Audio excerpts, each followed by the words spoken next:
हिंदू धर्म ग्रंथों के अनुसार द्वापर युग में मथुरा नगरी पर राजा उग्रसेन राज किया करते थे। वह बहुत ही सज्जन, धर्मपरायण और न्यायप्रिय राजा थे। उनका पुत्र कंस बहुत ही दुष्ट और पापी था। उसके दुराचार के कारण मथुरावासी बहुत ही दुखी थे।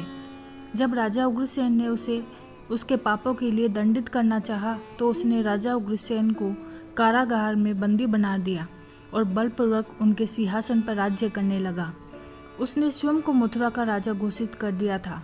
उसने राजा बनते ही अपनी शक्ति का खुला दुरुपयोग करना आरंभ कर दिया। उसने ऋषि मुनियों का जीना मुश्किल कर दिया और चारों ओर अधर्म और पाप फैलाने लगा। जनता उसके अत्याचारों से बहुत दुखी थी। कंस की एक बहन थी, उसका नाम था देवकी।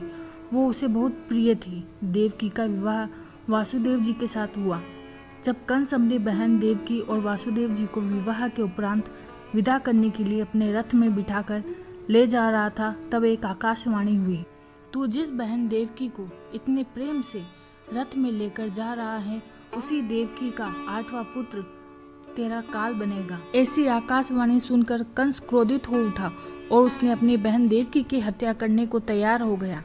तब वासुदेव जी ने कंस को रोका और समझाया कि तुम्हारे प्राणों की देवकी के 8वें पुत्र से संकट है, देवकी से नहीं।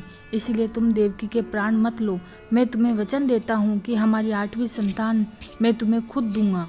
वासुदेव जी का वचन सुनकर कंस ने उनकी बात मान ली और देवकी जी और वासुदेव जी को बंदी गृह में डाल दिया। वो अपने अभिमान में आकर ईश्वर को चुनौती दे रहा था कि वो अपने काल को नष्ट करके स्वयं को ईश्वर प्रमाणित कर देगा। तब नारद जी ने उसके पास आकर उसे भ्रम में डाल दिया और कहा, संतान की गिनती आरंभ से की जाएगी या आखिरी संतान से? विधाता की लीला तुम कैसे जानोगे? तब कंस ने निर्णय किया कि वो देवकी की सभी संतानों को मौत के घाट उतार देगा। उसने एक के बाद एक करके देवकी के 6 पुत्रों का हत्या कर दी।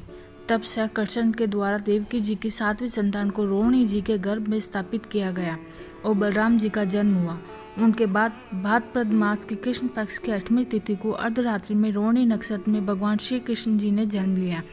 भगवान श्री कृष्ण ने जन्म लेते ही माता देवकी और पिता वासुदेव जी को अपने चतुर्भुज रूप के दर्शन कराए गए। उनकी माया से सभी सैनिक गहरी नींद में सो गए। वासुदेव जी के सारे बंधन खुल गए और कारागार के सभी द्वार स्वतः ही खुल गए। वासुदेव जी श्री कृष्ण को टोकरी में लेकर यमुना पार करके गोकुल में अपने मित्र नंद जी के पास पहुंच गए। वहां माता यशोदा ने एक कन्या को जन्म दिया था। वो कन्या और कोई नहीं, योग माया थी। नंद बाबा ने वो कन्या वासुदेव जी को सौंप दी और श्री कृष्ण जी को सोती हुई माता यशोदा जी के पास लेटा दिया। वासुदेव जी उस कन्या को लेकर वापस कारागार में आ गए और सब कुछ पहले जैसा हो गया। पहरेदार ने कंस को जाकर सूचित किया कि देवकी की 8वीं संतान ने जन्म ले लिया है। कंस उसकी हत्या करने के लिए बंदी गृह पहुंच गया। उसने बलपूर्वक देवकी जी की कन्या को छीन लिया। जैसे उसने उस कन्या को मारने के लिए उछाला, वो कन्या आकाश में उड़ गई और देवी का रूप धारण करके बोली, हे कंस, तू मुझे क्या मारेगा?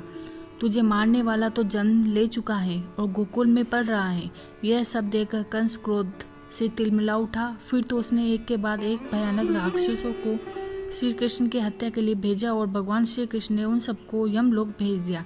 गोकुल में अनेक बाल लीलाएं करी, जैसे पुतला वध, माखन चुराना, गोवर्धन पर्वत उठाना, काल्यावर्धन, गाय चराना, अपनी मधुर बांसुरी की धुन से सबको मोहित करना, गोपियों संग रास रचाना आदि। उनके बड़े होने पर कंस ने उन्हें मथुरा बुलाया जिससे वो उनका वध कर सके। तब श्री कृष्ण अपने भाई बलराम के साथ वहां गए और कंस को उसके साथियों के साथ मृत्यु के घाट उतार दिया। फिर अपने माता पिता और उग्रसेन जी को बंदी गृह से मुक्त कराया। उसके बाद उग्रसेन जी को पुनः मथुरा का राजा बनाया गया। इस प्रकार जन्माष्टमी की कथा संपन्न हुई।